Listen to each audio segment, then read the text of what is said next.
Begitu muktamar Cipasung, saya diajak dan baru tahu kali itu muktamar yang sangat panas, muktamar yang sangat mengerikan, menakutkan. Tapi saya lihat Gus Dur tenang, yakin, percaya diri, sedikit pun tidak ada rasa takut, sedikit pun tidak ada rasa grogi. Padahal waktu itu kiai-kiai pun diancam, ditindas. Jangan minum Gus Dur, asal ABG, asal bukan Gus Dur. Mau Pak Mawardi boleh, mau Fahmi Syaifuddin boleh. Ternyata nggak laku. Yang agak laku Abu Hasan karena ada uangnya. Jadi peserta muktamar itu ada kalanya kiai atau pengurus NU yang sudah dibawahi rasa takut atau sudah dihimbau dengan uang, atau malah yang paling konyol, peserta muktamar bukan pengurus NU. Yang dari luar Jawa itu kebanyakan. Waktu itu ada namanya Sospol pakai baju koko, pakai sarung kalungan sorban, kopiah hitam. Itu baru bukan pengurus NU, bukan itu. Tapi alhamdulillah muktamar Cipasung malah membesarkan Gus Dur yang luar biasa. Ditindas, ditekan, diancam, semakin Gus Dur itu besar. Dan situlah mulai Gus Dur menjadi sentral. Ya, semua yang non muslim, yang sekuler, yang kejawen, yang abangan, semua datang ke Ciganjur waktu itu. De facto pemerintah ada di Ciganjur waktu itu. Bukan di istana. Iya, Pak. Setiap hari tamu luar biasa, wartawan waktu itu masih aneh kan?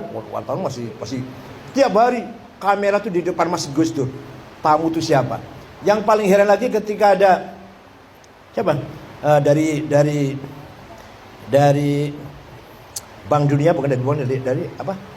Yang memberi utang pinjaman pada Pak Harto dulu. IMF, Habernis namanya. Itu waktu Pak Harto tanda tangan dia meteng-teng. Tapi datang Gus Dur di rumah Ciganjur, sepatunya dilepas, salamannya bungkuk. Hasil luar biasa waktu itu. Lagi orang kalau Allah besarkan manusia itu luar biasa. Orang luar negeri pun dengan Gus Dur gondok. Semua akhirnya datang ke Ciganjur. Pak SBY, Pak Hartono yang tadinya berperan ketika Cipasung lah, karena dia mendagri waktu itu. Semua datang ke Ciganjur dan kita lihat perkembangannya luar biasa. Dari situlah kemudian selesai Cipasung, saya diangkat menjadi wakil katib. Katibannya Pak Dawam Anwar. Kiai Dawam Anwar Bekasi, saya wakil katib. Diajari oleh Gus Dur, diajari berani.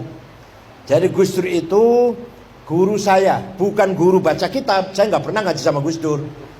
Tapi guru ilmul ahwal, bukan ilmul maqal, bukan makalah, tapi memahami kondisi, memahami situasi. Sampainya harus begini, ini tempatnya sampai di sini, pasnya di sini, harus begini. Banyak sekali pengalaman yang saya dapat dari beliau. Bukan pengalaman, bukan guru ilmu materi, bukan.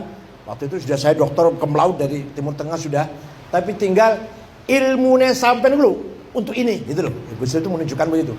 Nah, suatu ketika saya masih baru itu diajak pergi kemana Gus? Sayo, melo aja, ikut aja.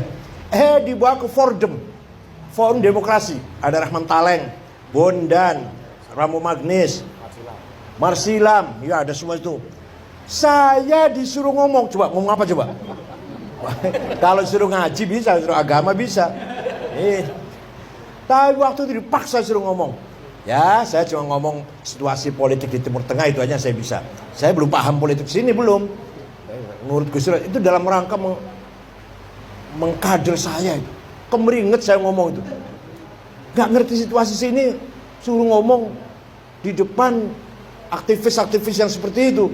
Alah, pokoknya saya ngomong lah. Saya sekarang gak ingat ngomong apa, waktu itu saya gak ingat sebenarnya. Nah, kasus dukun santet di Banyuwangi. Laporan telepon dari pengurus NU, Gus, ada kejadian Gus, 5 orang yang diduga dukun santet dibunuh Gus. Terang-terangan bunuhnya, Gus Dur diam. Besok 2 hari lagi Gus, tambah 5 lagi Gus 10. Besoknya lagi 7 Gus, besok sampai 30 Gus Dur diam. Baru setelah 30 Gus Dur berteriak, bikin bentuk tim pencari fakta. Diwakilin ke saya dari PBNU-nya, Masya Allah. Padahal saya masih baru banget itu. Ya masih baru lah. Nah, dari Mabes Polri ada, dari Mabes TNI juga ada. Ya, saya dari NU-nya berangkat ke Jawa Timur. Sebentar, tadinya maunya malam, ditunggu oleh Pak Imam Utomo waktu jadi gubernur baru 1 minggu atau 2 minggu. Pak Kapoldanya Joko Subroto, Pangdamnya, Pak Kapoldanya kalau sekarang Irjen dulu Maijen Samsuri. Ya, malam ditunggu, saya nggak datang. Walau sudah ditunggu itu oleh pemerintah Jawa Timur. Besoknya baru datang. Wah itu masuk koran itu. Said Agil ditunggu pemerintah Jawa Timur nggak datang.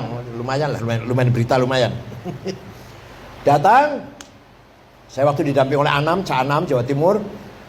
Saya beberkan semua fakta-fakta yang saya dapatin. Anam juga. Joko Subroto kurang 15 menit keluar meninggalkan rapat itu. Malah masuk berita besar-besaran, Pangdam Jawa Timur ngambek. Pertemuan belum selesai sudah meninggalkan tempat. Nah, mulailah saya dikenal wartawan, mulai barangkali itu barangkali.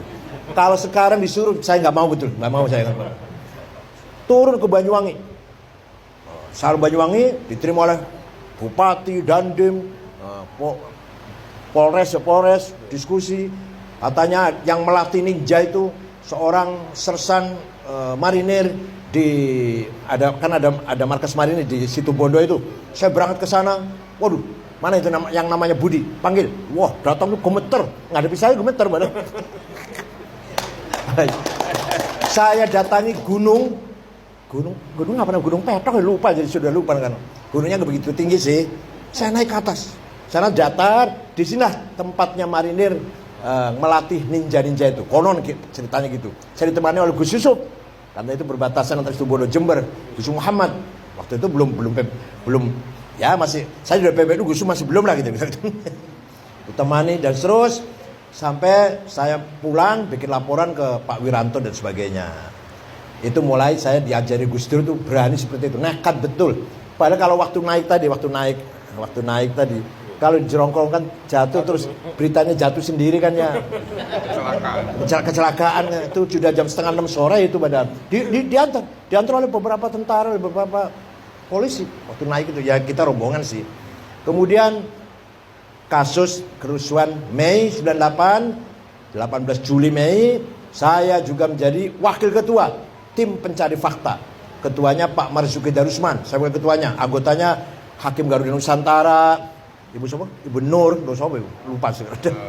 Ada Nur Syahbani, satu lagi ada Nababan, ada Bambang Wijoyanto. Saya wakil ketuanya itu. Ya karena semua orang bukan melihat saya, melihat Gus Dur. Alhamdulillah ada beberapa hasil penyelidikan yang sekian yang diperkosa, sekian yang dibunuh, yang terbunuh dan sebagainya. Kita laporkan juga ke Pak Wiranto waktu itu Pak Panglima. Walhasil setelah itu saya masuk ke anggota Komnas HAM. Setelah jadi pencari fakta kerusuhan Mei itu. Pengalamannya agak lumayan juga saya ini. Jadi Komnas HAM, jangan sembarangan loh. Komnas HAM dulu dengan sekarang beda. Komnas HAM dulu berhadapan dengan tentara. Dan honornya 1.800.000. Kalau sekarang lumayan sekarang. 500 kalau dulu waktu itu. Nah, begitulah cara bagaimana Gus Dur mendidik saya atau menggembleng saya.